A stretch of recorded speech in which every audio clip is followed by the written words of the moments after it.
Chers téléspectateurs, et exactement à 14h passé de 4 minutes, 13h de vous retrouver sur les antennes de Sénégal 5 TV. Assalamu alaikum mbokki xaritu téléspectateurs yi ñu leen di nuyu di leen ziar rafetlu ànd bi ànd ñun saa su nekk ak suñu programme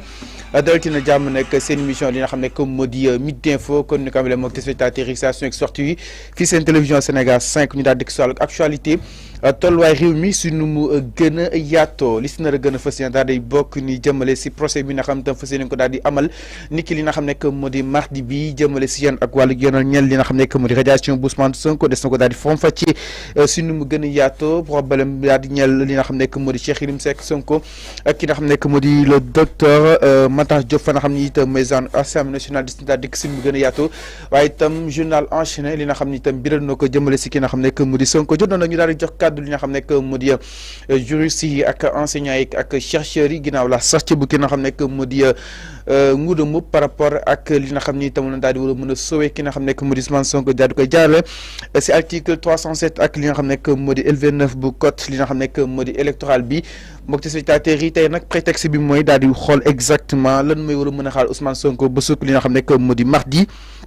atte bi nga xam ne itam fas yéene ko daal di atte fa nga xam ne itam mooy zaanu ko tribunal bu Ndakaaru pour daal di waxtaane lu ñu mel nag dañ si daal di dalal ki nga xam ne moo di docteur Mbaye Cissé il est chercheur spécialiste en études de droit comparé mais aussi il est un membre de la société civile avec lui dañ daal di ñëw si wàllu actualité tolluwaay réew mi si nu mu gën a yaatu surtout si daal di laal wàllug matière électorale aussi surtout li nga xam ne moo di yoon ak wàllu yoonal ñu leen di bu baax a baax docteur Mbaye Cissé c'est toujours un plaisir de la dalal jàmm si plateau bi ah yow si kër gi nga bokk bàyyi nga daal di nuyu téléspectateurs yi.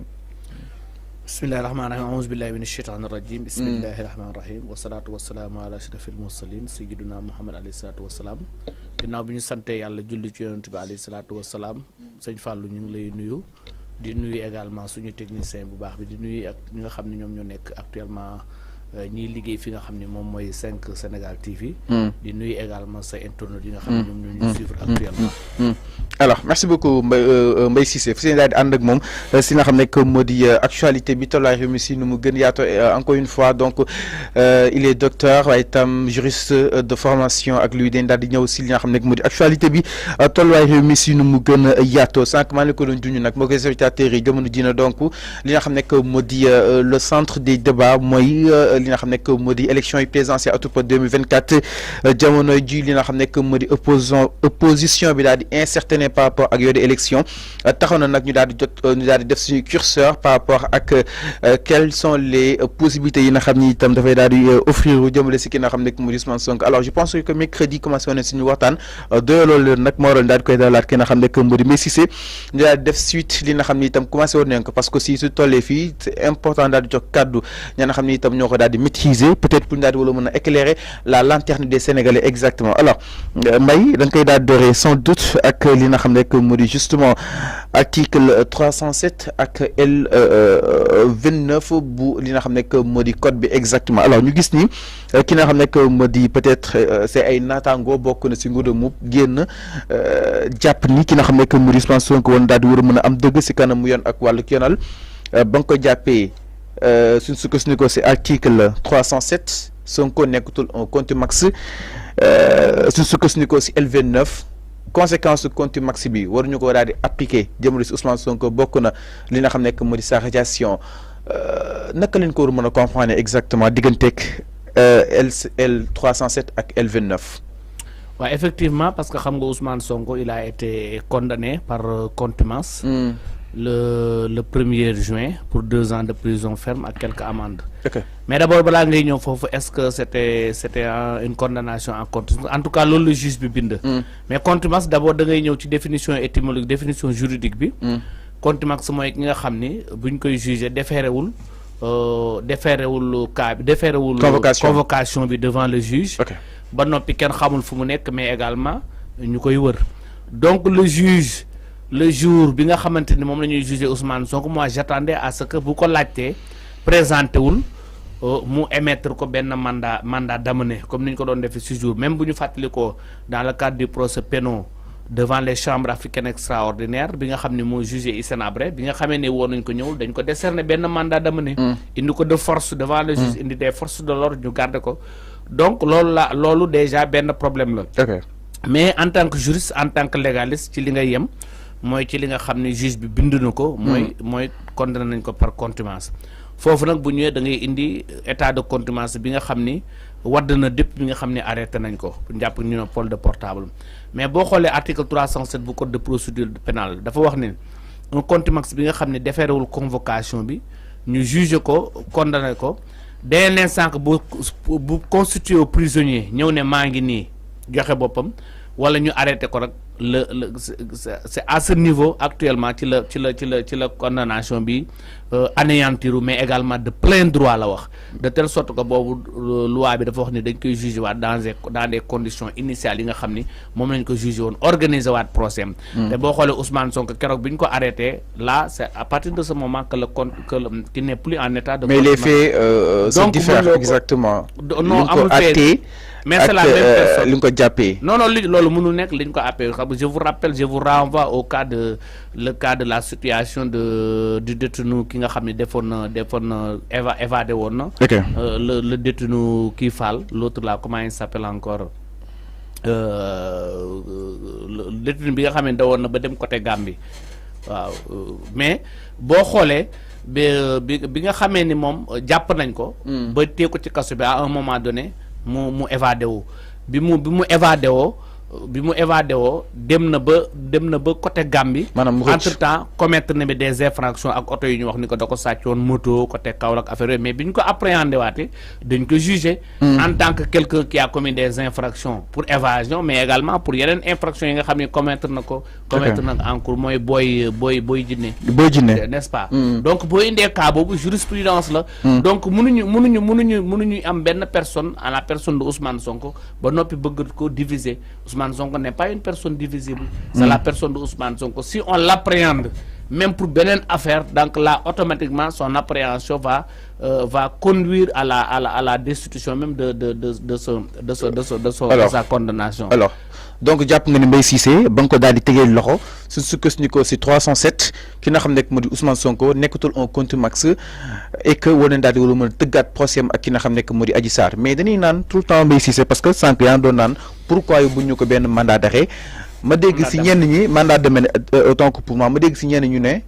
nit ki mu neen la àtte sax mu bañ laa neex nga bañ a wuyu ji mën na sax teg sa ataaya si buntu li nga xam ne moo di tribunal bi. est-ce que loolu war na daal di war a mën a nekk c'est-à-dire maanaam yow lay neex nga dem nga ñàkk dem soo demul ñu àtte par contumace est-ce que ku ñu gis ku ñu xam fu mu nekk war nañ daal di war a mën a àtte par contumace. non loolu mënul nekk bu fekkee c'est affaire civile la peut-être affaire kii comme genre diffamation bi affaire diffamation maanaam affaire u délit simple loolu mën na nekk. n'est-ce pas mais ici on est en matière criminelle. Mais ici on est en matière criminelle, n'est-ce pas? Même bien avant même sa comparution, même 24 heures avant ça, dañ la war a mettre sous les détentions. Loo xam ne greffe bi moom moo koy organiser. Bu la mettre sous détention bu ko defee yow nga ñëw comparaître en tant que détenu, en tant que prisonnier. Mais loolu yëpp dañ ko faillir par rapport ak dossier wu Ousmane Sonko, c'est un dossier trop particulier. Dans ce cas de telle sorte que jurisprudence faut qu'on invoquer donc en tout cas il y a beaucoup d'erreurs judiciaires, il y a beaucoup de maladministration judiciaire, il y a beaucoup également de détournement de procédures ci affaire Ousmane Sonko bi loolu sax defe naa ne dépassé woon nañ ko affaire compte max mais xam naa peut-être application wu nan lañ ko mën a appliquer par rapport à dinañ ko jël en compte mardi inchallah. Effectivement, le juge du tribunal d'instance de grande instance de Dakar mënul def lu romb li nga xam ne juge Sabassi defoon na ko parce que man keroog waxoon naa ne juge Sabassi amul choix, Cour suprême amul choix mais juge bi aussi mënul def lu romb à moins que mu bett ma mu déclaré incompétent parce que ñëpp xam nañu il n'est pas compétent. C'est le juge Sabassi qui est compétent fa la Ousmane Sonko fa la dëkk mais également fa la Ousmane Sonko di voter fa la inscrire donc bu fekkee Cour suprême vidéo ko génn na ci jurisprudence parce que en matière électorale daf ko doon vidé le fait que vidéo ko mu transmettre ko kase ko ba noppi renvoyer ko devant le tribunal grande instance hors classe bu Dakar juge bi war ci statuer donc juge bi bu fekkee convoqué nag audience spéciale ça veut dire que ni am na yitte pour vider ko. Alors dina ñëw aussi lan mooy audience spéciale seen li nga xam ne que moo di jargon juridique exactement donc fi mu toll nii. le toll Ismaël Madior Fall justement Mbaye Cissé ak le procureur et tant d'autres ñoom fa leen teg ni concrètement li nga xam ne que moo di Ousmane Sonko yëf yi kaseegul est-ce que dafa am benn loi bu ko prévoir wala kon benn loi boo xam ne tam jàpp neen nit ki su nga ko jàppee benn infraction au-delà bu nga ko atte woon il est toujours un contumax. Lolo, je pense que non lolo, je pense que Ismaïla Madior rek moom moo ko wax en tant que professeur titulaire de chaire de droit en tant que garde des Sceaux ancien garde des Sceaux ministre de la justice defe naa ne loolu bëriwu ci morom bëriwul ñu ko ci fekk ci moom donc moom moo ko wax dégg nañ ci toutes les spécialistes maa ci gën a tuuti même le professeur Ndiak Fall on a apporté ses arguments mais ñëpp ko weddi en tout cas loolu mu wax noonu loolu c'est quelque chose qui est novatrice c'est quelque chose lu bees tàq lu ñu indi loo xam ne amul loi bu ko prévoir moom moo ko wax ni de manière verbale bëgg ko appliquer à la personne de ki nga xam ne moom mooy Ousmane Sonko mais Ousmane Sonko affaire bi anéantir na bu yàgg il est en détention arbitraire. Alors donc mi ngi noonu par rapport ak li nga xam ne que moo di le 307 su ko suñu aussi ki nga xam ne que moo di Mbaye Cissé et l'ensemble li nga xam ne que moo di de certains juristes jàpp neen li nga xam ne que moo di Ousmane Sonko n'est plus un contumax par conséquent li nga xam ne que moo di atte par contumax daal di tëpp daal di wër mën a daal di jàlla si leneen exactement alors après 29 bi Régis dañuy ànd ak ki nga xam ne que moo di justement Mbaye Cissé si li nga xam ne que moo di après 307 dañuy dem si L29 alors L29 ñu ne conséquence 307 bi yëpp L29 day dalay war a mën a permettre nga bañ ko daal di appliquer soo gisee ki nga jàppoon exactement alors article L29 lan leen si daal di war a mën a jàpp concrètement jëmale si Ousmane Sonko kaawam. waa loolu bindoon naa ci benn article depuis le début ne article L29 moom mënul concerner la personne de Ousmane Sonko que ça soit article 29 L30 et suivant parce que article L29 dafa wax ni ne doivent pas inscrire sur les listes électorales les personnes condamnées pour crime n'est-ce pas.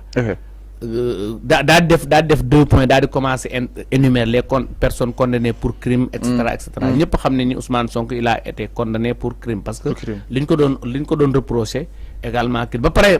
beneen bi mooy liñ ko condamné corruption de la jeunesse la corruption de la jeunesse du infraction criminelle infraction délictuelle la ñu ne juge bi daf ko disqualifier mais booy disqualifier da ngay disqualifier à la limite de l'instruction mënoo instruire dossier criminel ñëw disqualifié daal di condamné ci bu criminel ba pare bëgg ko bàyyi ci biir chambre criminelle bi donc dafa bëri chamboulement yoo xam ne buñ ko doon génnee benn par benn dañuy dem ba dossier bi yëpp jeex ñu delloo Ousmane Sonko dans tous ses droits donc y a beaucoup d'erreurs dans cette affaire là mais article 29 boobu également par rapport ak condamnation bi condamné nañ ko pour crime maanaam crime la wax mais boo xoolee corruption de la jeunesse boobu article bi énuméré wu ko te juge bi loolu la ko condamné donc pour ñu appliquer situation Ousmane Sonko en tant que condamné conformément à l'article L29 dafay am problème du mën a compatible. Alors donc le fait que ki nga xam ne que moo di Ousmane Sonko mu nangu daal ko atte par contumace jaarale ko si 307 bi alors 29 bi naka leen war a mën a comprendre du compatible exactement justement peut-être si français bu gën a oyof peut-être internet daal di ko mën a comprendre Mbaye naka leen war a mën a comprendre du war a mën a compatible donc 29 bi dafa favorable wala comme dafa défavorable jëmale si Ousmane Sonko. non balaa ngay indi 29 d'abord da ngay indi condamnation moom liñ dossier bi ñu ko yóbbu instruction di ko instruire. dañ doon xóotal enquête bi ci wàllu viol ak menace de mort. moo nekkoon le début de l'affaire moo ñëpp le début ci lañ ko instruire ok ba jël dossier bi yóbbu ko jugement yaa ngi dégg te juge instruction bu instruire day instruire à charge di instruire à décharge donc ça veut dire que de même condamnation par contumace condamnation par corruption de la jeunesse bi ñu ko condamné sax ça veut dire même le juge weddina instruction bi parce que instruire ñu woon loolu donc ça veut dire que bu fekkoon instruire nañ ko normalement affaire bi du dem jugement dañ koy classer sans suite. Pourquoi ñu koy classer sans suite? Non parce que li mu instruire ba ne am na parce que boo instruire à charge daf ça veut dire que ne am nga tous les éléments de preuve que ni waa ji war nañ ko yóbbu jugement pour viol et menace de mort. ok léegi juge bi ñëw ne la lii viol amu si menace de mort amu si daal di disqualifier viol bi daal di ni corruption de la jeunesse la moom joxe en son intime conviction ni corruption de la jeunesse la te corruption de la jeunesse di infraction bu délictuelle du infraction criminelle donc ça veut dire que le juge bi weddina Maham Diallo ni ko tu n'as pas bien instruit le dossier c'est un dossier délictuel, ce n'était pas un dossier qui... Mais à quoi donc sert la requalification des faits, parce que les faits on les a requalifiés justement. Non, requalifier ou quoi, disqualifier, mais pour disqualifier, tu dois disqualifier le maximum de l'infraction. Nous disqualifier le minimum, parce qu'on est en matière criminelle. Okay. N'est-ce pas? Donc nous disqualifier jóge fu gëna kawé wacc fi gëna soufé. N'est-ce pas? Parce que infraction yi dañ ko hiérarchiser. Dafa am contravention, am délit, am crime. N'est-ce pas? Mëno ñu instruire ci walu crime parce que il faut que nga fatlu ko ni instruction bi dafa yag. Instruction ça a duré presque 2 ans. 2 ans, yag na trop. N'est-ce pas? Ñu instruire ba ne amna motax ñu né juge d'instruction da ngay instruire à charge, de instruire à décharge. Donc jurisprudence Ousmane Sonko bobu boko joxone ay étudiants yu koy commenter devant la faculté de droit ñu jox leen ko examen CFG concours magistrature wala concours barreau wala concours notariat wala quelque chose comme ça non lolu buñ leen ko joxé di nga ci gis étudiant bo xamné limuy du attaquer en tant que décision bi mais limuy attaquer moy instruction bi parce que instruction bi ak liñu rendre ci compatible donc le juge a liberté pour rendre sa décision mais dañ ko disqualifier, il fallait disqualifier le maximum par rapport à l'infraction commise. Nga xamné mom lañ ko doon topé. Alors donc lerna donc su ko tégon ci yoon rek tout le temps day fal di ko wax mais si c'est à travers des chroniques ni ay dossier Ousmane Sonko dafa xaw particulier jëmale si li nga xamné que modi peut-être droit bi num xawé changer contrairement ak leen sen professeur Ismaïla Madior Fall jangal ci amphi. Non, Ismaïla Madior li mu jàngale woon ak li nga xam ne mi ngi koy wax ni actuellement c'est diamétralement opposé. Ça n'a rien à voir moom actuellement il a en tout cas li ñu naan c'est le caïman juridique maanaam wax lii ci ba pare waxaat leneen jaxase waxaat lii waxaat leen même état de contumace bi waxoon na ko déjà moom moo njëkk a taxaw en tant que garde des sceaux ministre de la justice wan ne jour bi ñu ko arrêté jour boobu l'état de contumace affaire de contumace bi dafay sauté mais après bi ñu ko arrêté bi mu ñëwee comme situation peut-être arrangé wu ko en tant que politique mu ne état de contumace la indi état de contumace indi beneen concept bu bees bëgg ko appliquer à la personne de la situation juridique de Ousmane Sonko n'est-ce pas loolu moom la ñuy wax caïman juridique maanaam wax lii wax la ca wax contraire bi waxaat lii waxaat contraire bi. Alors donc mi ngi noonu mu nekk ay éclairage yi nga xam ne itam si c'est indi na ko si li nga xam ne que mooy le 307 bi nga xam ne itam dafa war a mën a permettre Ousmane Sonko contumace boobu ñu ko daal di àtte mu daal di tëpp waaye itam L29 ñu bañ ko daal di li nga xam ne que moo di appliqué si moom exactement alors wax na ko sànq que ni doo daal di requalifier wala comme disqualifier les faits yegg si li nga xam ne que moo di corruption de la jeunesse donc fii dafa jógee si crime yegg si li nga xam ne que moo di délit est-ce que délit xañ na nit mu perte li nga xam ne que mu di ses droits civiques mbay est-ce que existe na ay cas. waa d'après article L29 bi am na fu ñu si cité bu ñu la condamné yenn kiiwu délit comme bu ñu jëlee affaire Mame Mbaye Niang bi. ok foofu article bi en tout cas bi mu waxee crime également wax na ay lim na ay infraction ay comme ay escroquerie affaire yooyu lim na ko. mais day fekk également. requalification des faits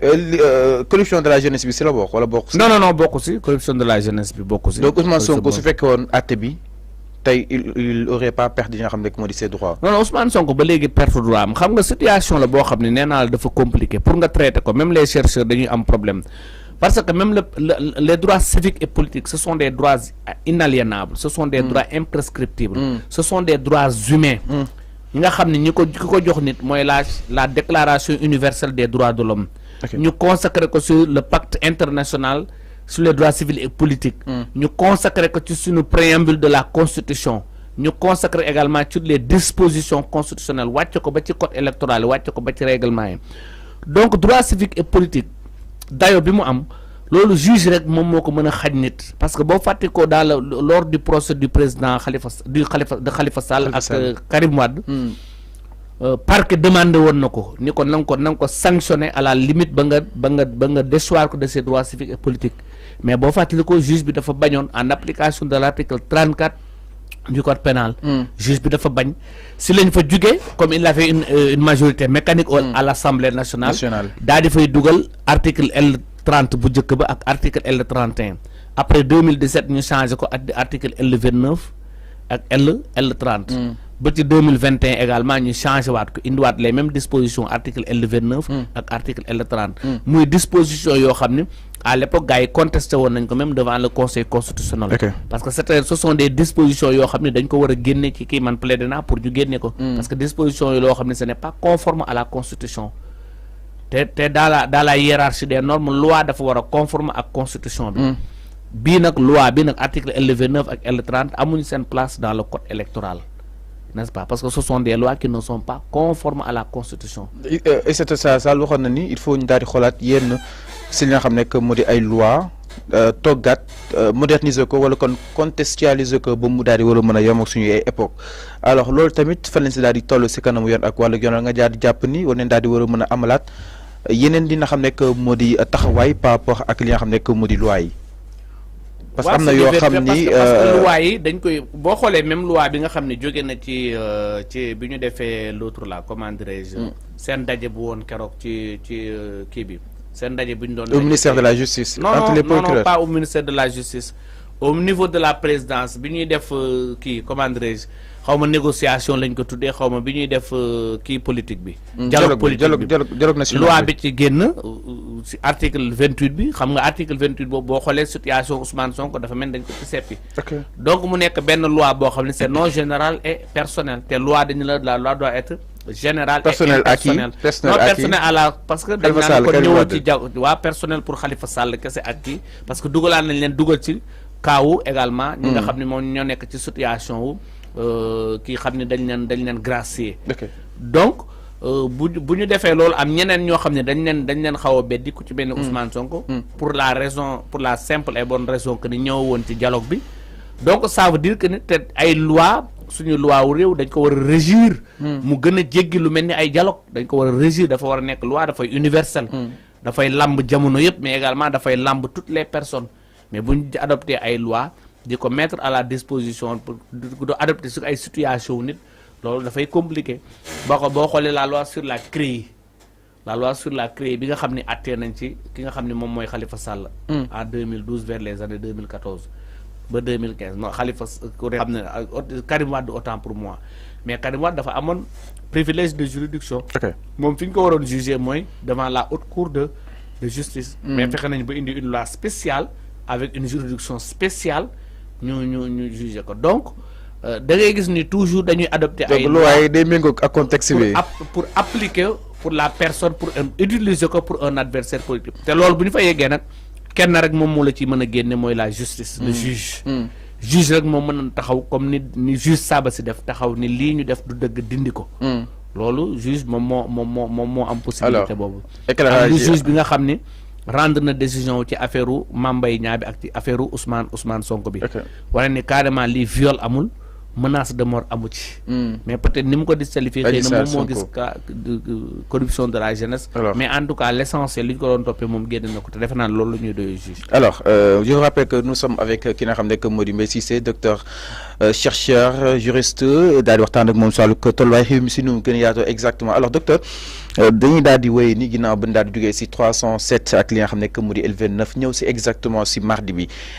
alors ginnaaw ba Cour suprême daal di dénkee li nga xam ne que moo di grande instance bu Ndakaaru fu seen daal di taxawal ki nga xam ne que moo di Ousmane Sonko si kanam yoon ak wàllu yoonal en ce qui concerne li nga xam ne que moo di sa radiation alors ñu bëri jàpp neen Sonko day xeex ak état bu Sénégal mais Sonko kan la amal affaire exactement parce que tout le temps baatu état mooy ñëw te ñu naan état waru mën a xeex ak nit état xajul si nit exactement Sonko kan la amal affaire concrètement Mbaye Cissé si radiation bi. waaw man loolu moo jaaxal ñëpp le fait que agence judiciaire de l'État di jël pour mu jaral ko pour un particulier pour une personne boo xam ni c'est un citoyen lambda mu ñu raje ko ci liste électorale ci loo xam ne également du yoon parce que ñëpp constaté nañ ko parce que fu ñu dëgg pour raje ko loolu amul mooy jugement wu Adji Sarr bi te jugement boobu sotti na depuis biñ ko arrêté muy benn deuxièmement justice ñëw réintégré waat ko juge bi nga xam ne moom moo am compétence territoriale bi moom moo am compétence matérielle bi n'est-ce pas ñëw réintégrer ko ci liste bi nga de doo ko da nga koy toppaat également devant le juge ba indi affaire bi au niveau de la cour suprême Cour suprême également vidéo ko mu renvoyé waat ko devant la chambre devant le tribunal grande instance hors classe de Dakar. Donc marathon judiciaire boobu lu ko jaral li mu jaral agence judiciaire de l'État, parce que agence judiciaire de l'État également il représente l'État et nous sommes l'État, même Sonko il est État, il est partie de ces des particuliers de l'État. Donc lu ko jaral loolu également loolu ñëpp xam nañ ko, il y a une volonté politique de l'État du Sénégal de vouloir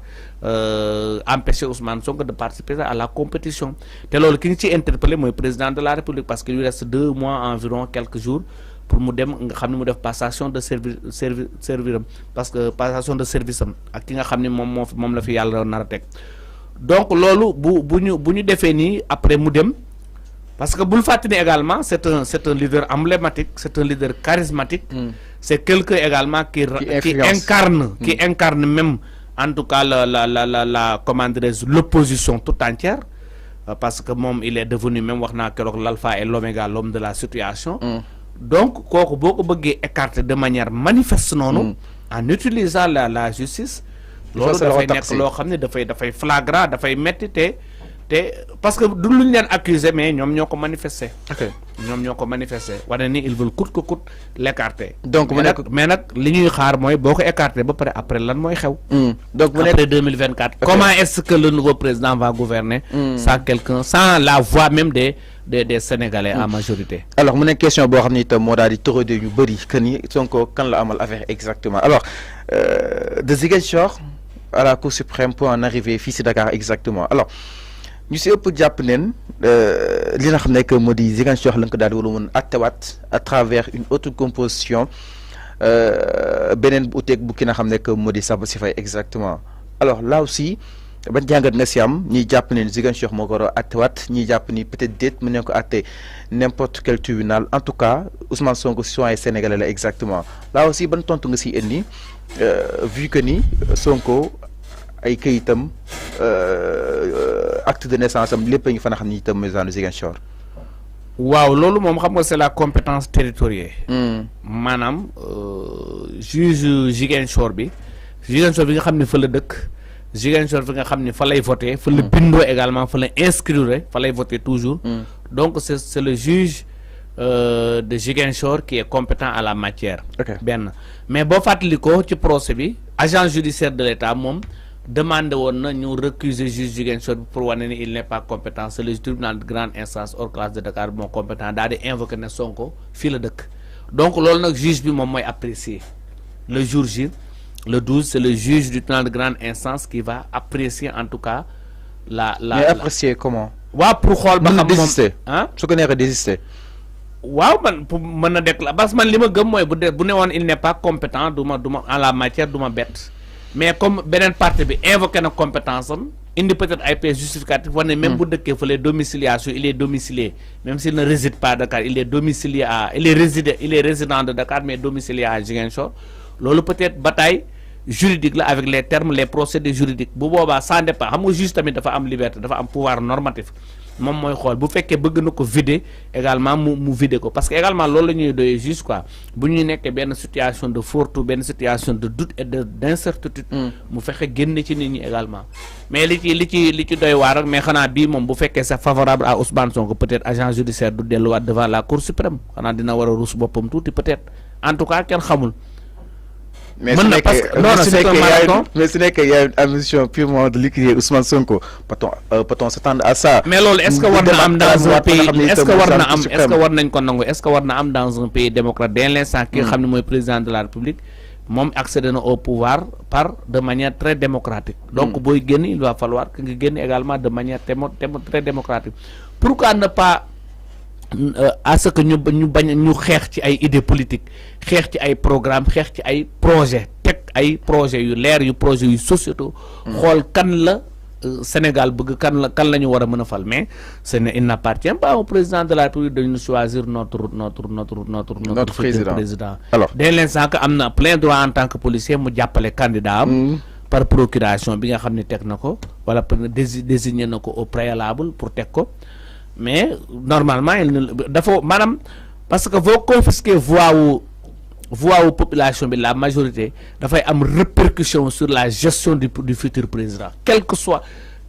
le futur président dafay am répercussion ci gestion. parce que le peuple bi dañ naan du kii la ñu choisiroon la majorité te loolu résultat yi également yi jóge ci élection yi moom moo ñu koy jox exactement donc Mbaye nga yaakaar ni ki nga xam ne que mu di Ousmane Sonko si yoon si waa ne ko Ziguinchor la nga daal di wala mun a àtte ak benn composition mais si toutefois composition bu Sabassy Faye rek nekk fa nga xam ne itam mooy zaanu Ziguinchor parce que dégg naa aussi am ñu koy wax que ni peut-être benn composition de Ziguinchor li nga xam ne que mu di peut-être disposé mooy bu Sabassy Faye exactement donc là Cour suprême mën na ko yóbbaale si benn tribunal si toutefois c'est le cas. non bu ñëwaatee fii nii Cour suprême da ciy obligé wax benn yoon mu jeex du ko delloowaat. mais Cour suprême moom en tant que juge suprême moom moo amoon prérogative pour renvoyer ko waat au niveau devant le juge du tribunal d'instance de Ziguinchor. mais mu choisir beneen composition. loolu en tant que Cour suprême moom mën na ko mais en tout cas le principe bi mooy c'est le juge de la Cour suprême qui a la compétence matérielle qui a la compétence territoriale. fii nag peut-être en tant que juge mën na ko ça dépend ci invocation yi ak yi invoqué te xam naa ne peut-être ces avocats vont invoquer l'incompétence en tout cas du juge le jour du procès. Parce qu'en tout cas il n'est pas donc procès bi mën na bañ a jeex le 12 avocat Ousmane Sonko mën nañ ñëw ni Dakar amul compétence daal di koy àtte juge bi peut-être mu daal di rendre à l'évidence ni j'ai pas cette compétence daal di koy programme waat. non pas programme waat du ko programme waat day déclaré wu incompétent rek ñoom ñu jëlaat dossier bi dem clamé ko dem ci Cour suprême bi bu ñu ko joxe woon ne ko kii nee na il est yaa ko delloo woon si moom nee na il est incompétent juge Cour suprême bu boobaa day obligé vider ko bu fekkee topp nañu principe yoon mais bu fekkee indiwuñu lu bees situation juridique en cours bu Ousmane parce que bu cas Ousmane Sonko toujours dafa particulier xam naa dina d'ici quelques années moom dina bind benn ouvrage boo xam ne pour nga jàngale ko bu dugg ci bopp étudiants yi dina xaw a métti contrairement ak li nga xam ne moom moo fi amoon. donc li factuel ak li nga xam ne que moo di théorie bi dafa xaw a am benn li nga xam ne mooy différence exactement parce que y a beaucoup de vices, il y a beaucoup de détournement de procédure dans cette affaire loolu mooy problème bi. alors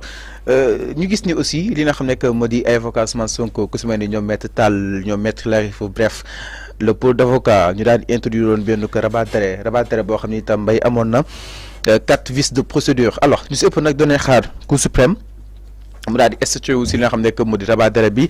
que ni rabat d'arrêt suñ ko déggee mooy ñu arrêté li nga xam ne que moo di mbir yi maanaam li nga xam ne que moo di Cour Dakar bañ si daal di prononcé wu le temps que rabat d'arrêt bi di jeex maanaam danoo arrêté li nga xam ne que moo di dossier bi exactement loolu tamit mu daal di jur benn paradoxe le fait que ñu xëy nii grande instance bu Dakar convoqué waat na li nga xam ne que moo di l'ensemble de ses avocats que ce soit Ousmane Sonko ak les agents judiciaires peut-être mu daal di koy taxawaat exactement à quoi sert donc ce rabat d'arrêt. non bokkul rabat d'arrêt beneen procédure la boo xam ne vice de procédure bi amoon. le jour J moom moo ko jur bi Cour suprême surtout am na ci benn élément bu am importance mooy bi nga xam ne rendre na décision bi wax nañ ko keroog par nombre impair ak ñeneen ñi nga xam ne ay avocats am soulevé nañ ko. muy 5 éléments xaw ma 5 motifs xaw ma 4 motifs. mais en tout cas rabat d'arrêt bi kenn kiiwu ko rejeté wu ko mais lu ñu rejeté mooy la demande en abréviation. wane ni demande juge bi. délai bi ne ko gaawantul ci délai bi nga statué parce que on est en matière électorale dañu war a dem élection mu ne moom loolu di jëntiwul loolu. yaa ngi dégg statué ci délai. parce que te pourtant Cour suprême noonu la daan def en matière électorale daf daan fexe vider. parce que affaire dafa am fourchette. dafa am ay délais yoo xam ne ci lañ leen encadré mais bi nga xam ne moom mooy jugement bi nga xam ne war na am le 12 boobu concerné wul boobu déjà dañ ko renvoyé moom moo ci war a statuer loolu concerné wul li nga xam ne moom mooy rabat d'arrêt bi. waaw rabat d'arrêt bi à tout moment dina ci woo xam nga après élection yi lay doon wala avant élection yi en tout cas mi ngi noonu daal. alors c'est vrai que li nga xam ne que moo di CEDEAO aussi kalaam woon nañ ko fa. Vous ne cessez sans doute di déplorer taxawaay li nga xam ne mooy CEDEAO mais tout d'abord façon dont bi avocat Ousmane Sonko koy présenté boobu di dossier citoyen CEDEAO est-ce que jàpp na ni moo nekkoon façon bi gën exactement alors su nekkoon yow ban façon peut-être ngay déposer ce dossier fa nga xam ni itam mooy zone CEDEAO jëmale si Ousmane Sonko jafe-jafe yi nga xam ni itam neen mu ngi koy dund par rapport ak nguuru président Macky Sall. waaw effectivement xam nga loolu waxoon naa parce que xam nga man je pense que ni. Il y a une erreur de plaidoirie, une erreur de présentation de dossier devant devant la Cour de justice de la CEDEAO. Parce que nous avons demandé auparavant la détention, peine alternative pour permettre que nous gagnons la liberté, nous exercer ses droits civiques et politiques. Benen bi moy la dissolution de son parti. Mais CEDEAO li mu wax moy dissoudre Ousmane Sonko ken violé wul ay droits dadi cautionner également dissolution parti bi. Mais je pense que ne buñu plaider won de manière séparée les deux dossiers, même délai sax ñu bañ ñu séparer ko wax ci détention permettre juge CEDEAO bi mu wax ci détention peine alternative bi, mais également d'une autre manière mu wax ci de manière séparée ci li nga xamni mom moy dissolution parti bi, parce que bul fàtte ni parti bi association la association, il y a des adhérents, il y a également beaucoup de membres, il y a des sympathisants. Donc dissoudre une partie pour une faute bi nga xamni ku ci mel Ousmane Sonko commettre nako lolu c'est une décision historique te yaakaar naa ne opportunité bobu ñom ñoko may le juge de la Cour de justice de la CEDEAO. Parce que si c'était moi, j'allais demander une pétition de tous les membres en tout cas du parti Pastef, ñu signé ma jël pétition bobu yóbbu ko devant la table du juge de la Cour de justice de la CEDEAO. On ne connaissait pas Ousmane Sonko qui a le monopole du parti, mais parti bi dafa organiser ñu créer comme ay membres am ay sympathisants. Même c'est une fiche de collecte de cotisation yi sax ñu bolé ko ci. Comme ça le juge aura coincé, il n'aura pas en tout cas à dissoudre, à cautionner la dissolution du parti Pastef sur la bonne et simple raison que Ousmane Sonko on n'a pas violé en tout cas ses droits. Je pense que à l'époque c'est ce que cherchait même l'avocat Juan Branco. Manam ñu jëlone benn pétition, l'ensemble des membres yu li nga xamné que modi Pastef daal di koy signé ñu adressé ko CEDEAO que ni Ousmane Sonko nek mom ko ci mom parti bi pour éviter la dissolution, pour éviter ni CEDEAO waxee ne niñ ko dissoudre baax na jox rejeter seen requête boobu en demande pour ñu joxal leen parti bi. Mais foofu aussi da nga fiy gis erreur état, parce que état aussi le fait que mu dissoudre parti bi liquider parti bi wax naa ko keroog loolu am nañu invoqué article L57 sax ni loolu mooy permettre mooy empêcher Bassirou Diomaye. Or loolu empêché wul Bassirou Diomaye, parce que en droit bu ñu dissoudre parti liquider ko là automatiquement dafay jur ay conséquences ci effet passé yi. dafa wax naa ko keroog da koy anéantir. Parce que boo demee tey ani parti Pastef ani couleur yi ani affiche yi ani chaise yi ani seeni bureau yi, même boo demee dans le répertoire du ministère de l'Intérieur dootoo fa gis parti Pastef. Est-ce que di nga ko fa fekk xam nga génnee nañ ko définitivement. Donc le parti est considéré comme quelque chose qui n'a jamais été existé. Alors mu nekk loo xam ne itam am na solo bu baax a baax. Je rappelle que yéen ni seen émission li nga xam ne que moo di Midi Info tey spécial wàllu ko droit ak li nga xam ne itam bëgg nañ ko daal di xam si par rapport ak l'évolution dëkk bi sur politique exactement. Alors sànq yaa ngi ko doon junñu daal di ñëw si li nga xam ne moo di boobu de parti ba tey en période de ces élections jàpp nga ni parti bi dañ ko tas et que liñ tas mooy loo xam ne mësta exister suñuy xool amul dara lu koy mandarga. Bassirou Diomaye Faye mu dem si candidature bu indépendante, est-ce que loolu li nga xam ne que moo di son dossier du risqué taxene devant li nga xam ne que moo di le conseil constitutionnel. waaw peut-être loolu les politiques mën nañ ko wax, mais man en tant que juriste, en tant que kuy jàngat damay wax ni candidature indépendante bi dara yàqu ko. waaw parce que d'après li ma ko expliqué ak ni ma ko invoqué article L57 il faut nga indi situation juridique Bassirou Diomaye Faye. Parce que moom candidature indépendante te dañ koy considérer juridiquement comme quelqu'un qui n'a jamais milité dans un parti politique. Parce que parti politique boobu amatul, effacé nañ ko ci répertoire bi. Réduire nañ ko au néant. Alors Mbaye li nga xam ne que moo di Birama Sène bu DGE moom mu daal di wax ni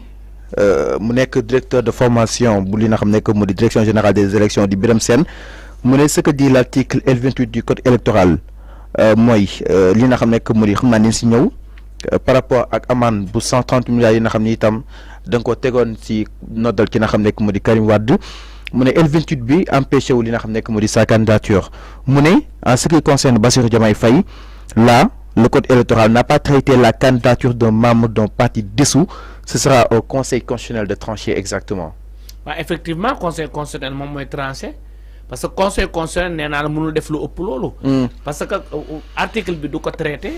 parce que moom laa wax ñoom li ñu tàmm mooy toujours di jël kaaw Ousmane Sonko di ko jéem a confronter ak benn texte loolu parce que texte dafay général. texte du wax parti bu texte dafay général. dafay impersonnel. mais erreur bi ñuy def toujours mooy di jël benn texte di ko jéem a confronter à la situation juridique en cours bu Ousmane Sonko wala bu Diomaye Faye wala bu une personne comme ça une personne lambda loolu mooy toujours moom mooy erreur moom mooy indi moom mooy biaisé seeni analyse mais article L57 bi li mu wax en son alinéatoire leer na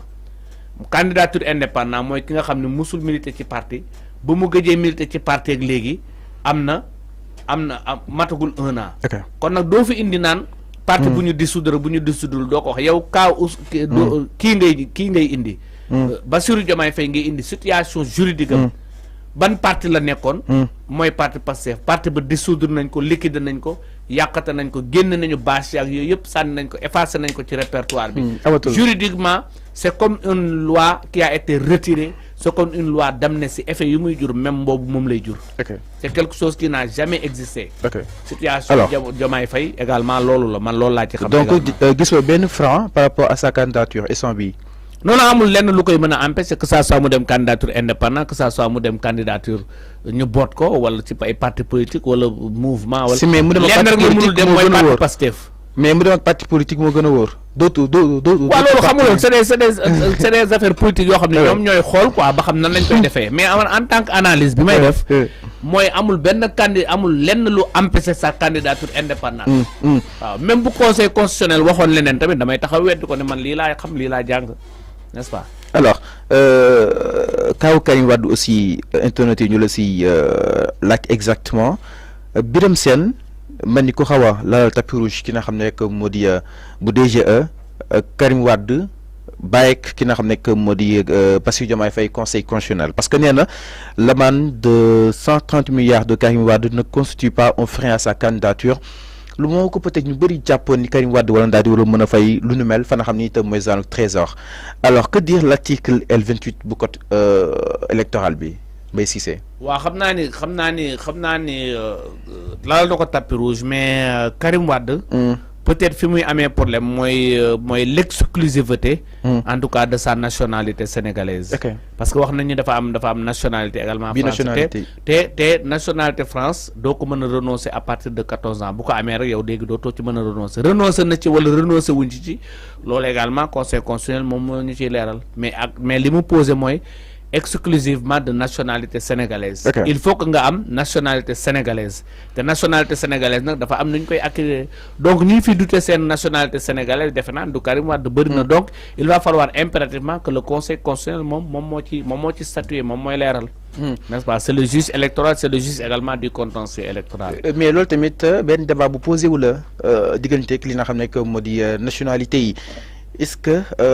dina xam ne que moo di ko am ñaari nationalité concrètement war na daal di wala mën a valider sa candidature devant le conseil. non loolu loi bi dafa ni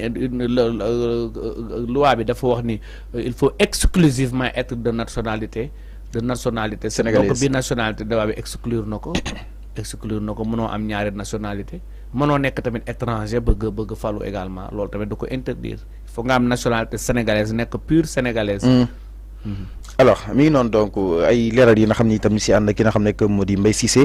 dañuy daal di yegg si leneen bokk na si li nga xam ne que moo di coow li nga xam ne itam peut-être depuis un fort longtemps mi fi daal di dina xam ne que moo di defee la chronique mooy les accusations fa nga xam ne itam mooy zone Qatar xaalis bi nga xam ne itam ñu ne jugee na fa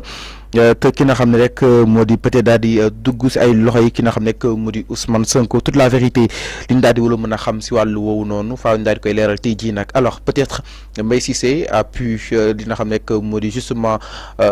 parcourir li nga xam ne que moo di cet article bi nga xam ne itam jugee na si li nga xam ne que moo di canard enchaîné allant dans ce sens exactement alors est-ce que concrètement li député Matar Diop di wax devant li nga xam ne que moo di si doon Assemblée nationale Cheikh Yérim Seck di ko li nga xam ne que moo di relancer si li nga xam ne que moo di plateau MNF bu Maïmouna Ndour Faye exactement est-ce que concrètement loolu la canard enchaîné bind Mbaye Cissé. En tout cas c'est pas intellectuel c'est pas aussi intelligent procédé bi ñu dox parce que l'article d'abord c'était en 2022 c'était en 2022 pourquoi ñu extraire article bi génn ko benn fi ngay njëkk a taxaw mooy. donc l'article a été écrit en 2022. en 2022 donc nekkul lu récent. nekkul lu récent pourquoi ñu génne ko à cette époque ak ki ko génne lan la ñu bëgg exactement. ok loolu problème la beneen problème bi taxal accusation yi mooy celui qui a écrit l'article est-ce que c'est Canal Enchaîné ou bien c'est un gars qui a été hébergé dans le site en tant que blogueur parce que yooyu tamit dafay am parce que signature bi moo la koy wan.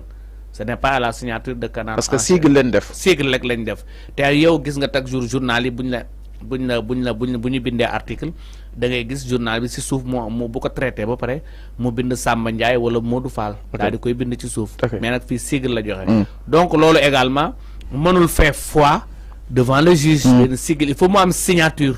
l'acte fait foi il faut qu'il y ait un acte authentique un acte sous seing privé il faut que mu signer ko authentifier ko n'est-ce pas. muy deuxième point. troisième point mooy li mu bind ci article bi contenu bi. mais contenu bi amul contenu article bi amul contenu c'est une coquille vide parce que dafa wax ni xaalis la bu ñu xëpp ci Sénégal pour convaincre murit yi ñu jàppale Ousmane. que lan moo fi une exploitation pétrole ak gaz bi. gisuma ko parce que xëy na ñoom ñoo ko wax après parce que article bi en tout cas loolu la wax. xëy na ñoom ñoo ko bëgg a confronter ak situation mooy li ma lay wax la toujours indi benn affaire confronter ak situation en cours bi nga xam ne moom mooy le détenu Ousmane Sonko affaire yooyu loolu déjà toujours moom mooy cristalliser moom mooy maaye en tout cas seeni problème beneen bi la plupart des journalistes il y a beaucoup de journalistes consommateurs ils l'ont maltraité parce que dama ci dégg ñu bëri l'Observateur bindaat ko quotidien waaw effectivement ni ñu ko traité baaxul parce que dañu ni na procureur ubbi enquête procureur buy ubbi enquête il ouvre des enquêtes ou des informations judiciaires sur la base d'un rapport sur la base d'un document authentique qui émane en tout cas d'une autorité en tout cas authentique dafa mel ni rapport des fonds force Covid bi nga xam ne la Cour des comptes moom moo ko génnee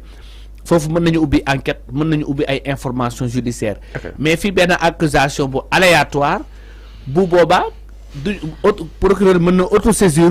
mais dafay woo waa ji accusé moom lay woo ak Cheikh Yérim mi nga xam ne moom moo confirmé ko parce que il a son immunité parlementaire. non nekkul ku ñu war a lever immunité parlementaire pour di ko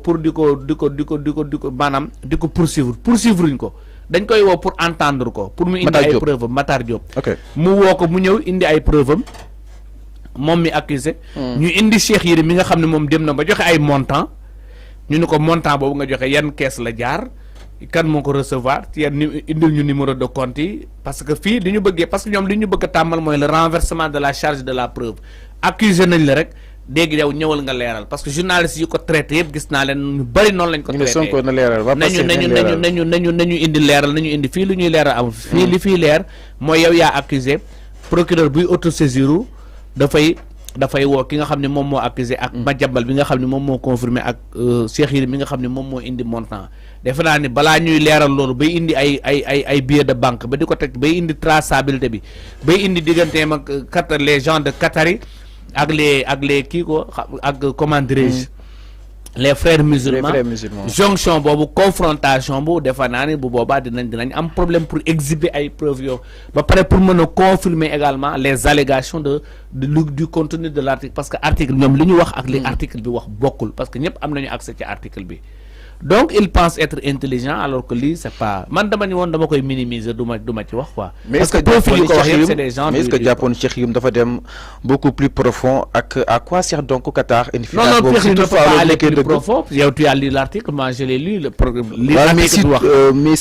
si toutefois parce que. mu def ci ay recherches complémentaires. waaw parce que. à quoi sert donc ki nga xam ne moo di Qatar joxe 12 milliards. Pour quel but en fait? Mais c'est à partir de ce moment-là qu'on a besoin des éclaircissements de Cheikh Yérim. C'est à partir de ce moment qu'on accuse en tout cas la communauté mouride, en tout cas de se lever, que le procureur se lève plus mutu pour demander à Cheikh Yérim d'apporter des éclaircissements. C'est à partir de ce moment urbi lañ koy soog a soxla, n'est-ce pas? Donc là nekkul une parce que l'histoire les rattrape. Parce que Ousmane Sonko bi mu fa waxee ci affaire Mame Mbaye Niang bi. Parce que ñu bëri journaliste dama déggoon ñu ne na indi preuve.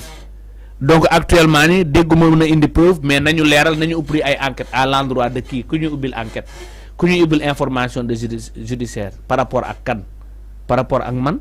wala yow wala Ousmane Sonko wala kan non amul yow mi accusé kay yow yaay ñëw indi si kii bi benn ay dossier bu dëgg teg ko ci table bi jox ko procureur nag bu boobaa ci lay mën a taxaw nag daal di ubbi ay information judiciaire doo ko convoqué keneen ku muy convoqué. Donc ce qu'il y a à retenir mooy li nga xam ne moo di yaa ngi doon xaar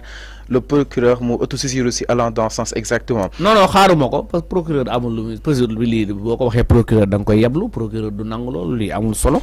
lii ay accusation yu verbal na nii rek yu ñu sànni noonu benn yax bu ñu sànni rek pour nit ñi mën ci jàpp d'ici avant les élections peut-être en tout cas man joxuma ko crédit. alors boo xoolee profil ki ko wax. Est-ce que mon maîtriser na li mu wax sax déjà parce que mais pourtant il persiste qu'il a mais il persiste dans l'erreur, il persiste dans l'incompétence, il persiste ci li muy persiste xam ko parce que il suffit nga lire article bi rek di nga xam ne article bi waxul lii. Alors mais quand même ñu bëri jàpp ni duggalee ñu koy gis parce que si quand on se rappelle Abdoulaye Wade ak Abdou Diouf c'était ay fonds libanais ñu gis ni aussi président Macky Sall blanchiment de capitaux Abdoulaye Wade tey Ousmane Sonko tey 2019 affaire li nga xam ne que moo di OL ba tey jii si li nga xam ne que moo di les fonds de Qatar exactement est-ce que tamit période bu nga ko indi concrètement mbay sa analyse jàppoon ni c'est purement politique.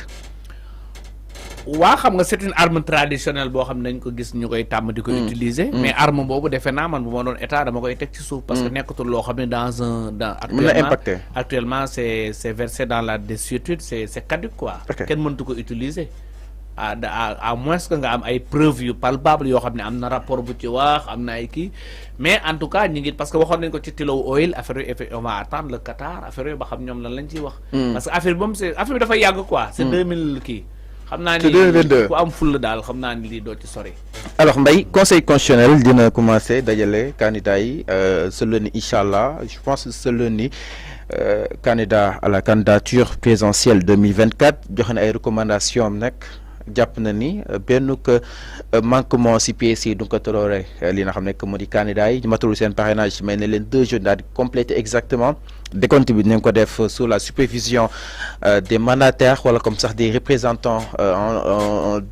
des candidats alors tey conseil constitutionnel lan ngay xaar si ñoom concrètement mais Mbaye ñu gis ni aussi benn que taux bu faible sur l'affluence à la CDC comparé ak la récupération des fiches de parrainage déjà parce que foofu dafa amoon benn rush ñu gis ni li nga xam ne que mu di CDC yi fii xaw a wàññeeku loolu exactement lan nga jàpp ni tey ñu jógee tey si 200 ñi nga xam ni itam ñoo récupéré seen fiche te suñuy xool 15 sax déposé guñu seen ay li nga xam ne que mooy seen ay caution fa nga xam ni itam mooy genre caisse de dépôt et de consignation ba jàngat nga siy def. waaw loolu man dama jàpp ne en tant que bu ñu def science politique di jàngat peut-être c'est je sais pas qui est derrière mais en tout cas c'était juste pour une justification de la loi sur le parrainage parce que ñëpp xam nañu cour de justice de la CEDEAO dafa waxoon nañ ko dindi mais peut-être pour justifier devant la cour de justice pour wane ne lii moo tax ñuy def parrainage voilà le nombre pléthorique des candidats mais devant la CDC. mais est-ce que montant bi xawul dis tamit. non ce n'est pas un problème de montant parce que parti politique buy dem wala mouvement di nga am ay cotisation lay doon ak kii du problème mu montant problème mu sincérité politique rek Sénégal xam nga doo comprendre y a beaucoup de choses yoo xam ne doo dafay terrain bi dafa xaw a tilim quoi terrain politique bi dafa xaw a salté de telle sorte que mais en tout cas d'après man en tant que analyste spécialiste en la matière li wax mooy conseil constitutionnel man li may xaar ci moom mooy mu corriger erreur yu bëri surtout li nga xam ne le fait que DGE correction boo xam ne dafay même en matière de dafay dem sax dafay am consonance sanction si effectivement dafay am consonance sanctionnelle même si parce que DG mais sanction comment exactement non mani dafa ay correction lay xaar ci moom par rapport ak DG li nga xam ni waroon na ko def te dugg ci ay compétences conseil constitutionnel constitué wu comme un juge constitutionnel caisse de dépôt et de consignation mais également Sénat bi nga xam ni il refuse en tout cas d'appliquer son pouvoir de substitution bi nga xam ne article 13 bu code électoral L13 jox na ko donc ces trois structures administratives je pense que ils vont être corrigés sévèrement par le conseil constitutionnel. Le conseil constitutionnel va les corriger c'est ce que j'attends c'est ce que je pense. Donc yaa ngi xaar li nga xam ne itam jot na fi daal di xew déjà def ko bañ a jox li nga xam ne que moo di ces fiches lijjanti kuy dem ak dul dem caisse de dépôt et de consignation bëgg remettre ki nga xam ne que moo di Sonko chagam Sénat tas bi nga ko tas le fait que du ñu aussi joxe sanction pour ñu daal di war a mën a jox Ousmane Sonko ses fiches donc loolu lépp nag les 7 sages ñu daal si noppi wax ñu yaa ngi xaar concrètement daal di koy corriger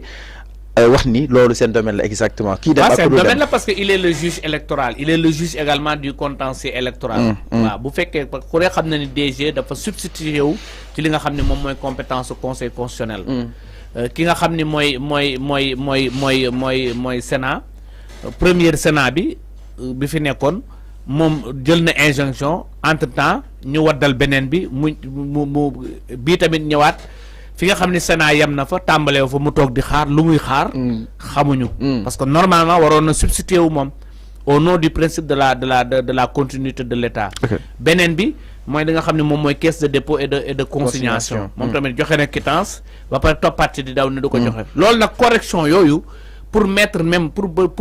éviter. dëkk bi bañ a jaxasoo parce que contexte électoral dafa compliqué. conseil constitutionnel moo ko corrigé waat lépp kenn ku ci nekk mu dajaat la sa ànd joxaat la sa place constitué wu comme le juge électoral comme le juge du contentieux électoral war na ni man maa yor bâton bi man maa yor kaddu gi man maa yor baat bi damay corriger erreur yi nga xam ne am na fi yëpp s'il s'agit de mais loolu su ko defee du peut-être wàññi crédibilité li nga xam ne que moo di suñu administration parce que aussi l'administration tamit non quelle crédibilité c'est l'administration qui s'est décrédibilisée parce que dès l'instant que bu DG ñu dem fa ñu ne ko joxeel fiche bu ne du joxe fiche parce qu'il a reçu des instructions juge jël décision ni ko intégré waat ko jëlal toutes les dispositions. nga joxe ay outils de collecte mu bañ dafa gis Ousmane Sonko ci liste bi. non DG amul lu muy xool ci loolu du ay DG ñoom ñëpp amuñu liste ñoom duñu daaj ñoom ñoom organiser wuñu loolu yoruñu ko duñu daaj yaa ngi dégg dafa mel ni yow miy toog ca plateau di def journal ak keneen ko war a def beneen émission ak technicien bi nekk sur place ak kii def sa miniature ak kii def leneen kenn ku nekk yaa ngi sa rôle boo nga xam ne moom mooy jouer munoo def seen rôle ñoom tam mënuñu def sa rôle yaa ngi dégg moo tax man la l'ultime recours de l'État du Sénégal peut-être c'était ñi nga xam ne ñoom ñoo am intention écarter Ousmane Sonko c'est les institutions administratives mais est-ce qu'ils n'ont confiance au Conseil constitutionnel? Mais est-ce que cette correction tax na Ousmane Sonko nekkat candidat sans pourtant mu jot ses fiches? Non déggoo man la fiche yi wax du problème c'est des conditions de validité fiche yi da ngay dem déposer mais bi pas ku nekk ak sa numéro te Conseil constitutionnel numéro yooyu la war a yëngal. mais conseil constitutionnel nee na pièce bu ci manqué pièce boo manqué du vérifier. mais Ousmane Sonko bu ñu ko nee ana say fiche su parrainage mu ne dañ ma bañ a jox parrainage. loo koy justifier mu indi décision de justice yi nga xam ne favorable nañu ko. ok indi décision bi nga xam ne mooy décision d'injonction de la Sénat ak ñaari communiqué parce que DG bul fàtte génnewul décision communiqué la joxe en tant que autorité administrative communiqué yooyu mu boole ko ci justifier ko. mu apprécier ko souverainement apprécier ko conformément à la constitution à la validité des candidatures. parce que conseil constitutionnel du toog naan non Ousmane Sonko mi ngi prison moom yooyu. quittance bi également buñ ko nee ana sa attestation mu ne quittance laa la jox dañ ma bañ a jox attestation parce que au moins je pense que envoyé nañu benn huissier pour mu jox ko je pense di kii ñu ngi koy dawloo. moo tax ñu bëgg a ngoñ si quittance bi instant bii nii. loolu c'est stratégie politique la bu doon yow tamit da nga ciy ngoy tikke la. comme ni ma ko waxee c'est une arme devant le conseil constitutionnel. ok nga déposer toutes les pièces justificatives loolu la. alors donc ñoom mettre ñu à l'aise même le conseil constitutionnel. parce que mënoon nañu pourquoi ne pas laisser le gars déposer mu user tous ses droits. et déjà mettre boppam à l'aise ñoom ñu mettre seen bopp à l'aise parce que qu'est-ce qui les empêche ñu jox ko ay fiches am jox ko ay quittance am jox ko ay attestation amul leen koy empêcher parce que ñoom ñoo yor fiche. donc jàpp nga ni y a une mainmise sûrement. y a une mainmise kay ñoom wax na ko nee na dafa recevoir ay instructions kan moo ko jox ay instructions kan mooy kilifaam. alors ñu daal di jeexalee si bu Mame Mbaye Niang ak Ousmane Sonko ñu gis ni aussi barki démb ñu ne Cour suprême jeexal na déjà mise en état bi il reste le procureur général wala kon le parquet général pour mu daal si àddu daal di jëmale comment le comprendre que ni le parquet général yi fii mi ngi dans son camp Cour suprême pare na li nga xam ne que moo di mise en état bi. boobu moom li ma ciy wax rek mooy xëy na yooyu yëpp ay organisation structurelle la au niveau du greffe ak genre yooyu. mais li ma ci wax mooy boobu moom mënul empêcher Ousmane Sonko mu nekk candidat parce que waxoon naa ci depuis le début. waaw parce que moom condamnation plus de 6 mois la wax quelle que soit infraction yu mu énuméré mais il a été condamné à 6 mois. 6 mois simplement plus de 6 mois la kon nag mënoo fi jéggi loi bi même bu fekkee plus de benn jour la n'est-ce pas loi bi plus de 6 mois la wax donc mënuloo ko te moom il a été condamné par 6 mois net ëpp lu yeesul n'est-ce pas ëpp lu yeesul fourchette loi di teg loi fourchette boobu nag doo ko jéggi alors am na solo bu baax a baax docteur Mbaye Cissé ñu koy remercier ligne de docteur waxtu jeex na waxtaan wi amoon na solo ces chroniques que vous pouvez retrouver sur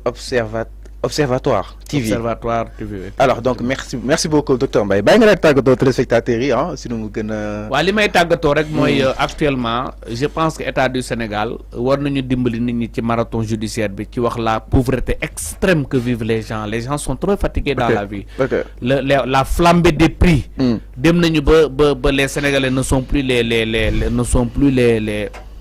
ne sont plus les détaillants, les grossistes, ils ne sont que des consommateurs. Dañuy jënd affaire dafa cher. Dans la vie, transport, santé, université également. Des centaines de milliers de jeunesses. La ressource humaine du Sénégal, c'est la jeunesse, 70%. Ñu tëj université pour des raisons. Université, c'est xawma nu mu demee mais il est en chantier. Partout il est en chantier. Ils se sont profités pour le mettre en chantier. Donc il va falloir que président de la République avant muy dem mu jéem a jubóog askanam. te ni mu war a mën a jubóog askanam mooy mu organiser des élections libres et transparentes yu dal parce que lii da nga koy def ba pare yaakaar ni da nga ciy génn mais daf lay topp dafay am topp toute chose dafay am conséquence parce que crise économique am na crise politique am na crise sociale am na toute forme de crise actuellement mi ngi au niveau du Sénégal rupture de confiance am na entre nit ñi et la justice rupture de confiance am na entre les parce que même scène politique bi amatul benn élégance autorité la forte politisation de l'administration voire même de la justice là aussi on en a marre dañ ci xaw a président moom moo ci war a mën a dimbali n'est-ce pas te ñu arrêté également seen xeex bi ak Ousmane Sonko en tant que benn nit utilise tous les moyens de l'État. Il y a des questions de l'heure, les questions de développement. Il y a des questions même au niveau de la vallée du fleuve Sénégal. Nos centaines et des centaines de milliers d'hectares entre les mains des Occidentaux, entre les mains des Français. Même l'article de Bloomberg, actuellement, même les grandes villes comme Dakar, Rufisque, ak Mbour etc. sont menacés d'assèchement avec l'utilisation abusive de African agriculture bi nga xam ne Franck Timis moo ko moom di ngacc lac de guerre bi. Là aussi ce sont des questions de l'heure, sont des questions de développement durable. Merci beaucoup le docteur Mbaye Cissé. Je vous rappelle il est docteur en sciences juridique waaye itam en études de droit comparé, membre de la société civile. Merci beaucoup. Ces chroniques que vous pouvez retrouver sur Observatoire TV. mbokk téléspectateurs yi itam ñu leen daal jaajëfal bu baax a baax ànd bi saa su nekk ak li nga xam ne mooy Sénégal 5 TV li ma nekkoon seen émission li nga xam ne moo di Midi Info. Merci beaucoup à l'ensemble des équipes en régie du côté de la régie Tafa ba suite de nos programmes et bon week-end à tous et à tous. On se retrouve lundi inchallah à partir de 13h30 c'est bien une émission ak yéen invité. D'ici là portez-vous bien et prenez soin de vous.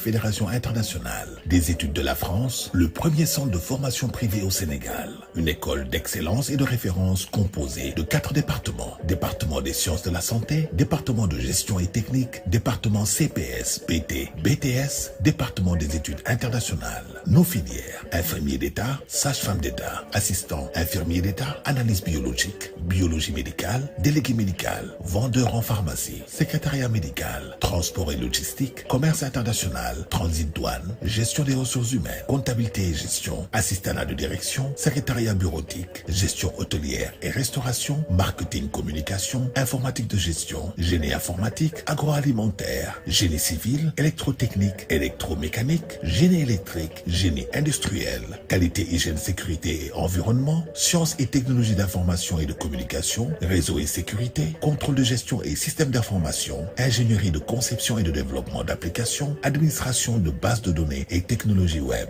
Nous proposons aussi d'autres diplômes sur la base d'une convention de partenariat qui nous lie avec les grandes écoles marocaines et la Fédération internationale des études. Nos diplômes, certificats professionnels de spécialisation, technicien, technicien supérieur, BT, BTS, licence, master, doctorat. Nous garantissons à 100% un stage à tous nos étudiants car nous sommes en partenariat avec des grandes entreprises, les plus grands hôpitaux et districts sanitaires du Sénégal. Nos formations se font en 3 étapes, la théorie, la pratique et le stage, garantis à 100% à tous nos étudiants. Nous avons l'une des meilleures salles de TP au Sénégal. Nous avons aussi une bibliothèque numérique, des salles de TP pour chaque département, des projets, un étudiant, un ordinateur, un étudiant, un permis de conduire. La connexion Wi-Fi est gratuite. Nous sommes la première école qui a son propre centre d'application, situation hôpital et poste de santé au Sénégal. Nous sommes à Dakar, à la cité Kondamel, au rond-point parcelle unité 26. Téléphone 33 833 54 44 77 868 57 27 ou 78 525 59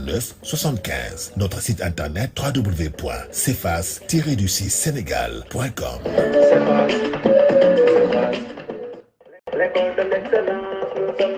CEFAS, le centre de formation africain du Sénégal, reconnu par l'État du Sénégal et la Fédération internationale des études de la France, le premier centre de formation privé au Sénégal. Une école d'excellence et de référence composée de 4 départements. Département des sciences de la santé, département de gestion et technique, département CPS, PT, BTS, département des études internationales. Nos filières, infirmier d'État, sage-femme d'État, assistant, infirmier d'État, analyse biologique.